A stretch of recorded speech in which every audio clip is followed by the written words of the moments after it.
সম্প্রতি মার্কিন যুক্তরাষ্ট্রে ফাস্টফুড ও সোডা বিক্রির পরিমাণ কমে গেছে। এ কারণে ফাস্টফুড ও সোডা কোম্পানিগুলো নতুন বাজার খুঁজে বের করেছে এবং তাদের লক্ষ্য মূলত শিশুরা। সারা বিশ্বজুড়েই মানুষের মধ্যে শারীরিক স্থূলতা বাড়ছে, কিন্তু এ বিষয়টি কেন সমস্যা হয়ে উঠছে? ফাস্টফুড ও মিষ্টি জাতীয় পানীয় মারাত্মক স্বাস্থ্য ঝুঁকি তৈরি করে।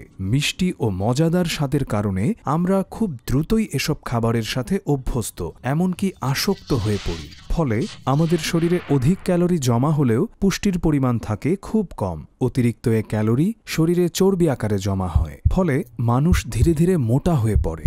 আর এ কারণে শরীরে ডায়াবেটিস, অতিরিক্ত রক্তচাপ ও ধমনীতে সমস্যা তৈরি হয়। চিন্তার বিষয় হলো, এসব সমস্যার কারণে হার্ট অ্যাটাক ও স্ট্রোকের মতো পরিস্থিতি তৈরি হয়। আপনার কিংবা আপনার শিশুর এমনটা হোক তা আপনি নিশ্চয়ই চান না।